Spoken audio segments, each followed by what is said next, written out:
Bueno, y hoy tengo el gusto por segunda vez de estar en Franklin Wilches, en Teusaquillo, Bogotá. Antes de cualquier otra cosa, es el mejor palito de queso Franklin que yo me he comido muchísimos años. Tenía mucho queso y me puso muy contento antes de compartir esta entrevista. Muchas gracias por aceptarla, muchas gracias por estar con la gente de Sólido y bueno, por sacar tu tiempo. No, Andrés, muchas gracias a ustedes por aceptar esta invitación también de venir acá a FW. Al final FW, ¿qué quiere decir? Tengo un hermano que es Walter, se escribe con W, entonces, y es un hermano gemelo, Franklin, Walter, Franklin Wilches, FW, ese es en realidad la unión de las dos cosas. Siempre lo pensé. Muy familiar, ¿no? Muy familiar, pero al final digamos que en cabeza de alguien, pues ese alguien soy yo. De Franklin, y como los grandes chefs en Europa, siempre las casas no tienen nombres específicos, sino se llaman por sus nombres. Las iniciales o el nombre del cocinero, del chef y ya está. Exactamente, entonces por eso pues bienvenido y la verdad es que ese palo de queso, yo siempre a todos los que vienen a nuestros negocios, a nuestras pastelerías, les decimos, es el mejor palo de queso, ¿por qué? Porque sí, tiene queso, sí, tiene pruébelo. Queso, sí. Es más, de la carta está como palito de queso campesino. Entonces la gente cuando a veces dice, wow, pero es que ese es el queso. Ya, ese sí tiene queso. Creo que vivió la misma sensación que... Muchísimo. Tiene la misma sensación. Muchas gracias. Sí, no.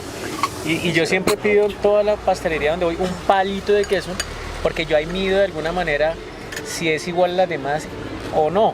Y yo aquí apenas lo probé, no, esto es otro nivel. Ya. Muy buena.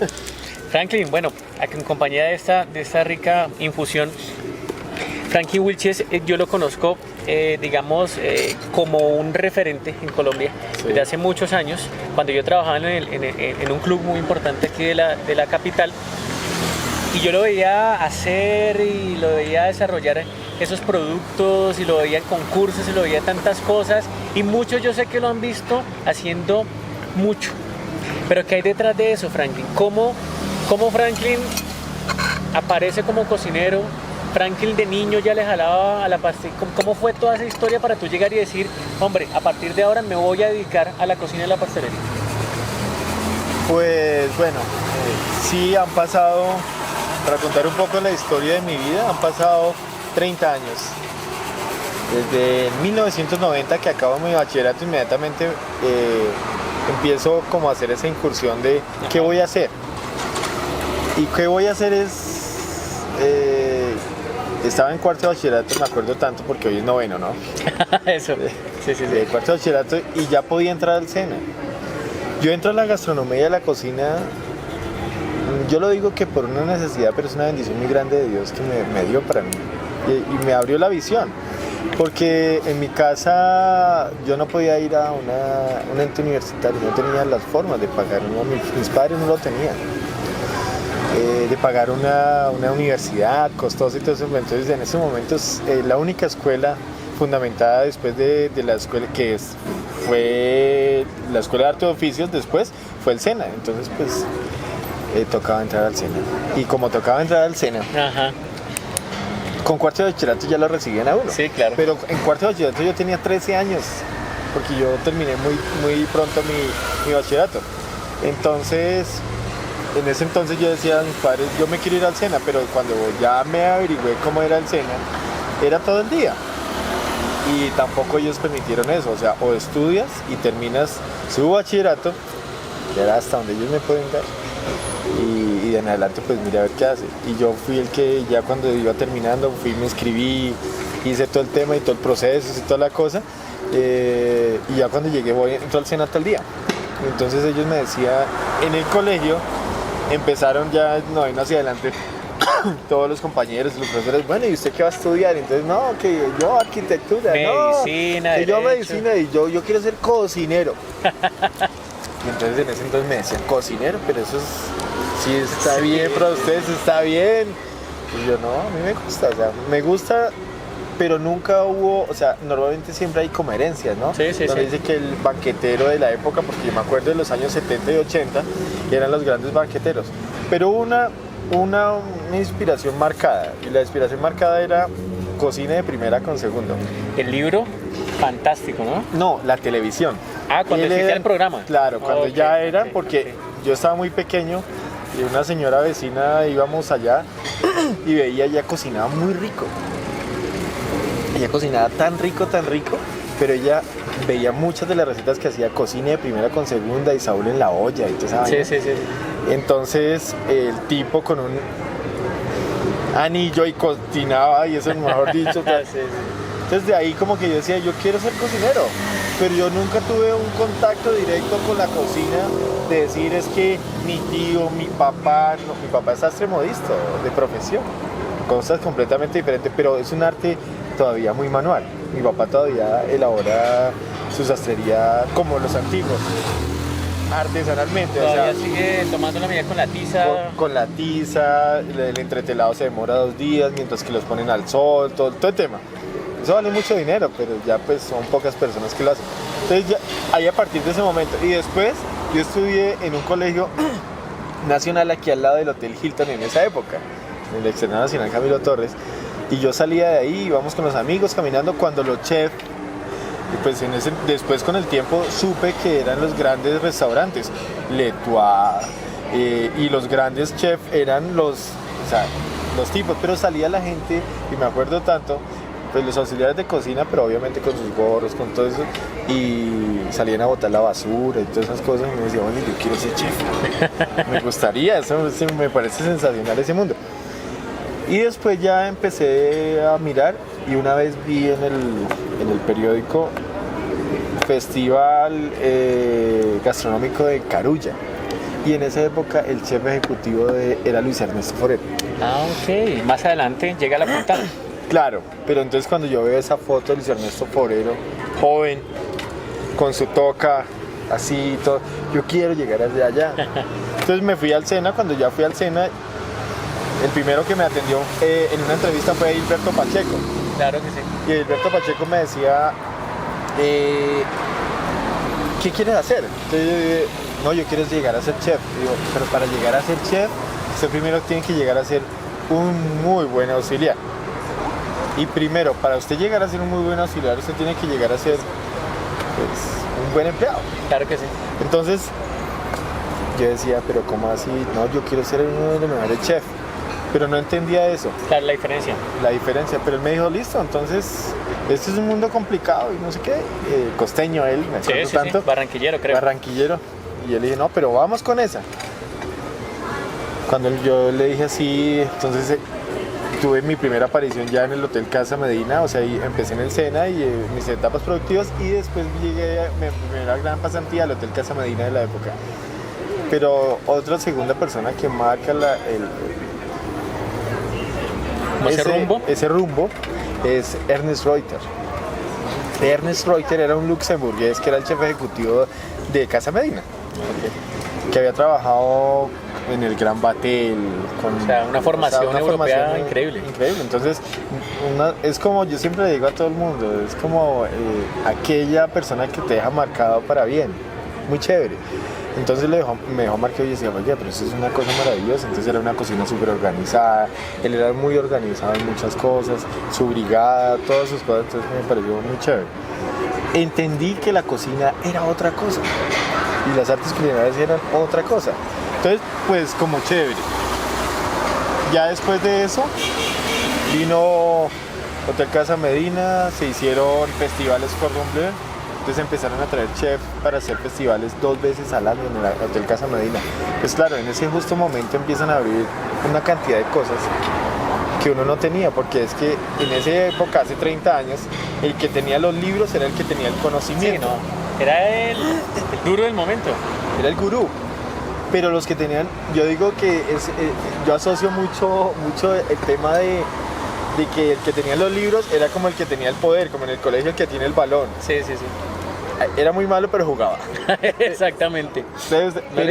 Y entonces hoy en esa apertura de cosas es mucho más fácil encontrar y saber, pero en esa época empezaron a traer saber que era un salmón y cómo filetearlo, saber que era una langosta, un bogavante. O sea, era increíble. Una cosa sensacional, unas técnicas súper. Y entonces cuando uno dice, chéverísimo, ¿sí? Entonces, pues eso marcó el rumbo de la cocina. Impresionante. Entonces empecé como cocinero y después de eso hice mis 5 años como primer cocinero. Después Bertulfo Garay, que trabajaba en el Hotel Casa Medina, también me llevó como su chef a un restaurante en el Parque La 93. Y bueno, empezó a los 20 años ya tenía una brigada, por ejemplo, de 12 personas. Era un riesgo y un temor muy grande para mí tener 12 personas a cargo. Pero ya tienes una formación fuerte ya. Tenía una formación fuerte, pero era muy joven. Y era uno de los grandes temores que tenían los jefes de la época, porque era demasiado joven. Pero me le medí y lo hice 5 años.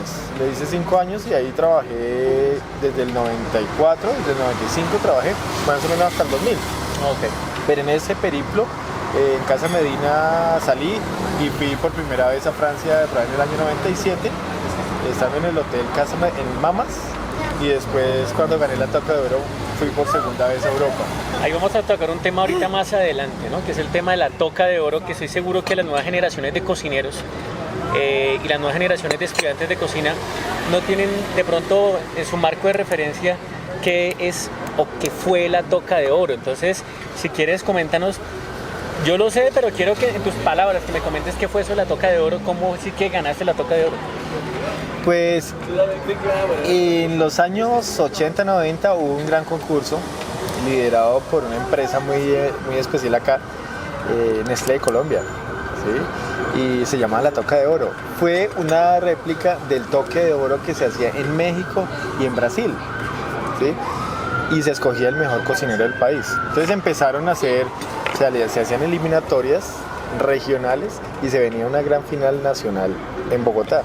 O sea, en ese entonces era el concurso que tenía mucho más renombre, prestigio. Y prestigio, donde se escogía el mejor cocinero del país.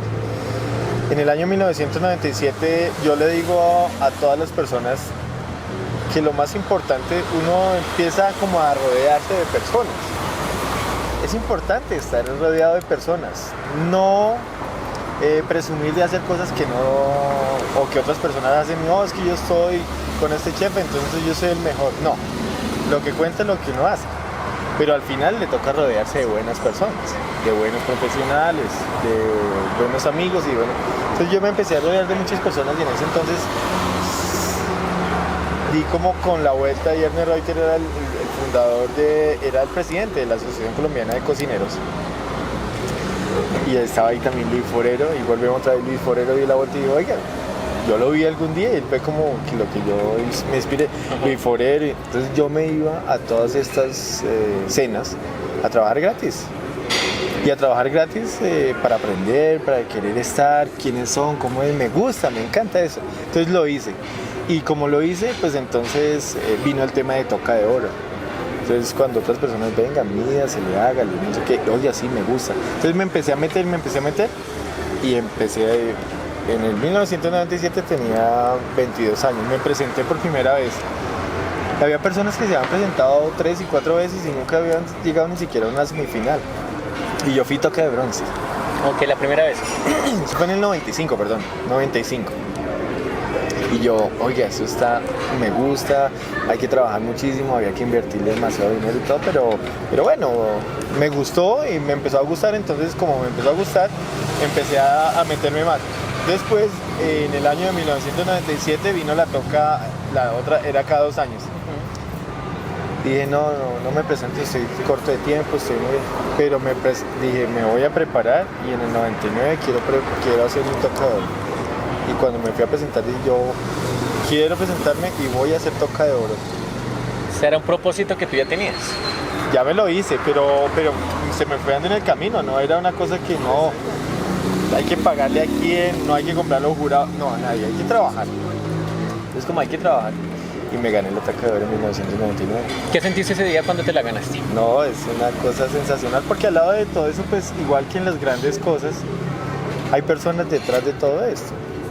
Y está Bertulfo Garay en cabeza, porque él fue el que siempre me impulsó a que las cosas fueran de una manera diferente.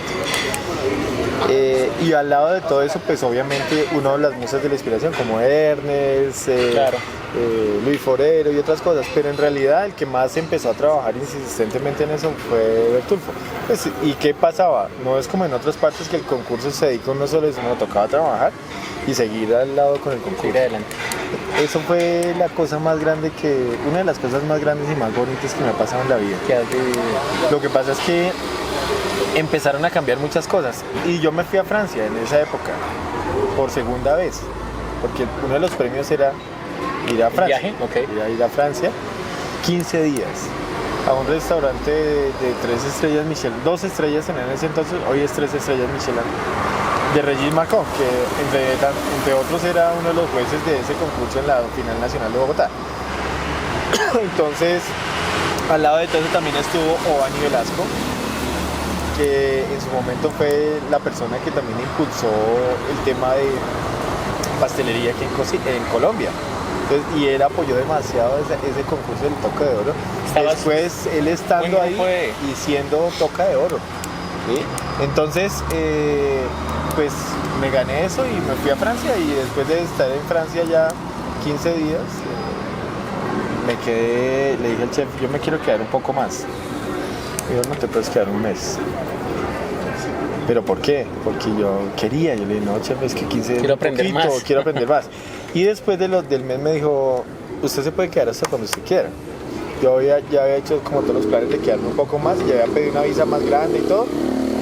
Y me dijo, usted puede quedar aquí los meses que quiera, y de aquí en adelante le va a pagar 2.500 francos franceses. Y prestarle, chao, 2.500 francos franceses, le va a dar un apartamento para que viva. Aquí está su comida y tal, y el restaurante quedaba ahí, como decir, ahí en esta casa, y ya. Entonces, pues, ahí ¿Cuánto duraste ahí? 8 meses. Okay. 8 meses y... 15 días a 8 meses. 8 meses. Pero también entonces trabajando, o sea, sin queja. Buenísimo. Que es muy duro. Y estabas feliz. Claro. Bueno. Pero obviamente en esos momentos cuando usted estaba muy joven, también se siente solo. Claro. Porque yo estoy tan lejos de todo el mundo, pero al final es una cosa chévere. Siempre me gustó y lo hice de esa forma. Entonces la Toca de Oro cambió el rumbo de tu vida, ¿no?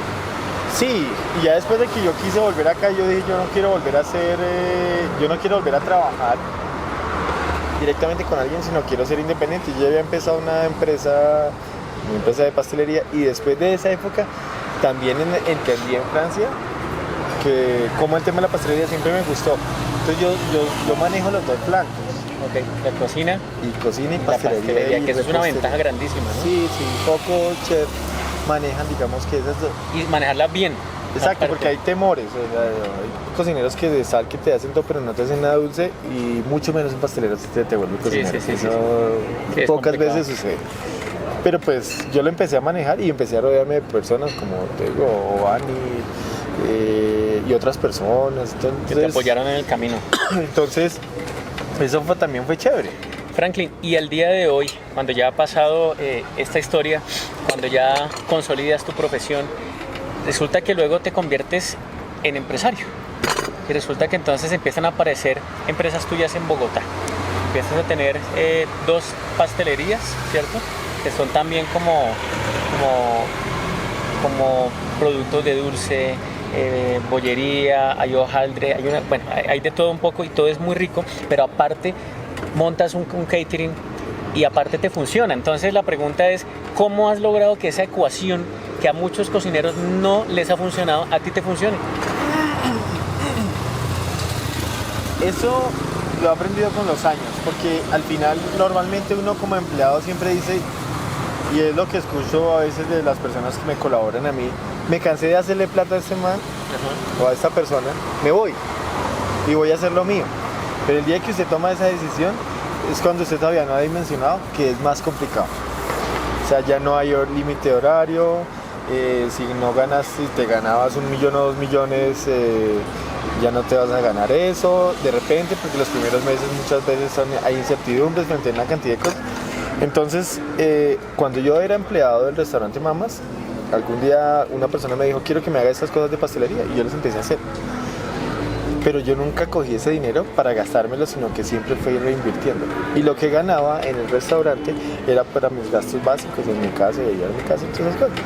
Pero siempre lo fui reinvirtiendo. Entonces cuando yo fui a Francia también me gané unos francos franceses allá, y todo eso cuando yo llegué aquí era lleno de moldes. Y reinvirtiendo en lo que a mí me gustaba, o sea, si a mí me gusta la cocina y la pastelería, ¿en qué invierto? En eso. En eso. Como el que le gusta el fútbol, en que los mejores guayos, los mejores balones y todo ese tipo de cosas, y en saber quiénes son los que están en la vanguardia del tema. Y a mí me pasa eso. Entonces yo siempre le digo que aquel que quiera hacer un emprendimiento, primero que todo tiene que hacer su escuela, porque eso va de la mano con la experiencia, y la escuela es como cuando uno va a ser general de la república. Proceso, ¿no? Tiene que llegar al alférez, subteniente, teniente, capitán, ir subiendo hasta llegar en 25 años Tener la posibilidad de... a tener la posibilidad de ser brigadier general, y en 25 años a ser general de la República de 4 soles.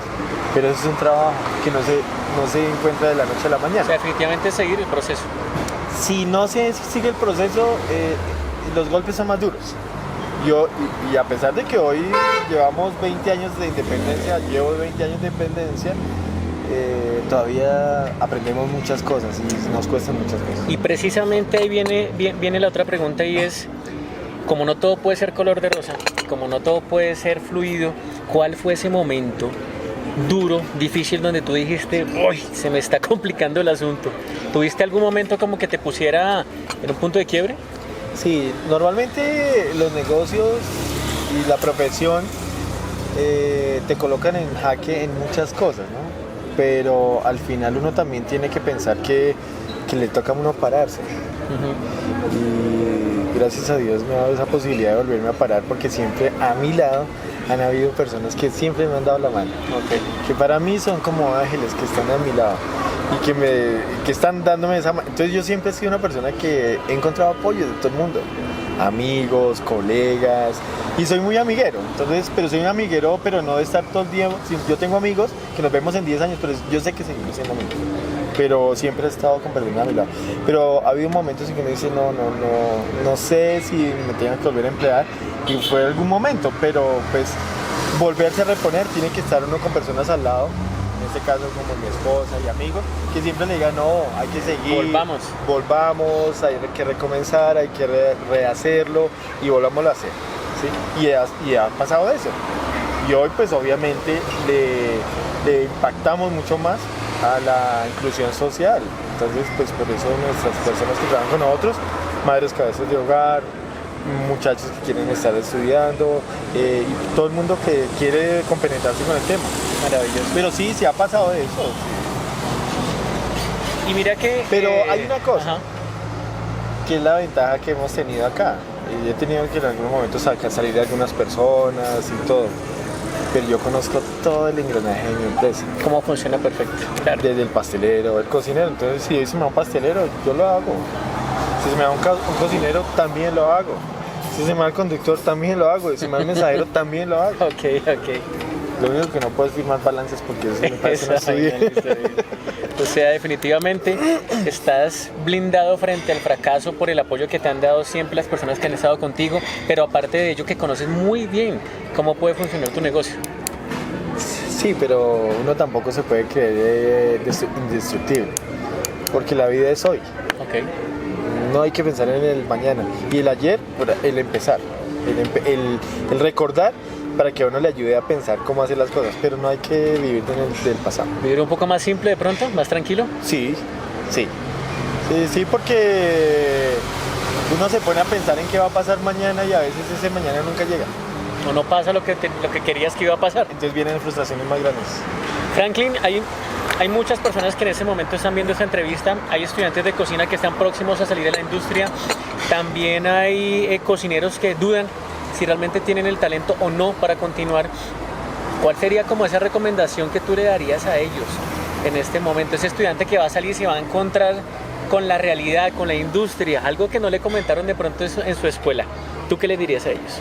Primero, que yo, como todas aquellas personas que de repente hoy van a entrar al mundo laboral, muchas veces no tuvieron las posibilidades de decir, no, es que para montar un negocio se necesitan hoy 500, 1000, 50 millones, no. Y ganaba el salario mínimo como cualquier persona, pero Arranque. empecé a ahorrar, a hacer y a convencerme de no hacer cosas tan grandes, sino el poco a poco. Y el poco a poco, hoy también pues leemos a los bancos, todo, pero creen más en uno Claro. que cuando usted comenzó. Entonces es posible, es posible. No necesitas tener apellido, no necesitas tener nombre, necesitas encauzarte por donde es. Número 2, disciplina. Parte fundamental para cualquier carrera. Hoy han pasado 30 años de mi profesión, pero yo todavía madrugo a trabajar, muchas veces soy el primero que abro, soy el último que cierro algunos de mis puntos y estoy pendiente. Obviamente he aprendido a liderar y como he aprendido a liderar, pues obviamente tengo gente que está al frente de mis operaciones. Puedo estar tranquilo con eso. Número 2, viví las cosas, o sea, de repente un día dije, esta es mi profesión, no sé, pero hoy vivo de ella y gracias a Dios mi familia vive, yo vivo. Gracias a esta profesión nunca imaginé lo que he vivido. Primera vez que me monté en un avión y gracias a Dios desde el año 97 no me han bajado. Ok. De muchas idas a Europa, me llaman de México, Perú, para una cantidad de cosas, no para hacer esnovismo, es para hacer las cosas bien. Como debe ser. Conocer el mundo con la gastronomía ha sido lo mejor para mí y la gente que me conoce gracias a las cosas. Entonces ha sido un tema de responsabilidad y de seriedad hecho hasta el momento y pues obviamente ganamos mucho mejor. En cualquier profesión, llámese la que se llame, hoy en esta, yo hablo por la que a mí me corresponde, me lo ha dado todo. Pero en cualquier profesión no se va a ganar dinero y no se va a llenar de plata. Si uno piensa en estudiar una profesión, la que sea, y en este caso gastronomía, para decir que es solo por el dinero, o porque hoy las redes sociales le dicen que mire tan bonito que hacen en el canal X o en el canal Y, todas esas cositas y todo, pero es un proceso. Entonces a veces no hay que dejarse llevar por eso. Por lo que vemos por ahí. Y el tema grande es que sí hay que gozarse lo que uno hace. Disfrutarlo. Hoy dicen los que saben que en el mundo, uniendo lo que ganan en Japón, en Europa, en América Latina, en los países más, una persona no va a ganar más de 1,5 millones. Usted gana en Estados Unidos en dólares, pero gasta en dólares. Usted gana en Colombia pesos y gasta pesos. Pero usted gana en euros también y gasta en euros. Pero es 1,5 millones. O sea, es la proporción, el símil es más o menos igual. El gran llamado a todos es que se convenzan y que trabajen muy fuerte para poder desarrollar esa profesión como Perfecto. Franklin, muchas gracias. Esta ha sido una entrevista sin duda alguna maravillosa. Hemos conocido, bueno, increíble tu historia, tu trayectoria, todo. Gracias por tu enorme generosidad y que tengas larga vida, que puedas seguir ayudando a muchos. Muchas gracias. No, y para mí, para todos los muchachos que de verdad quieren meterse en esta profesión, es demasiado esfuerzo y demasiado trabajo y dedicación todos los días. Así que no paren de soñar, porque todo lo que uno se propone también lo puede lograr. Que así sea. Muchas gracias. Muchísimas gracias a ti. Muchas gracias. Hasta luego.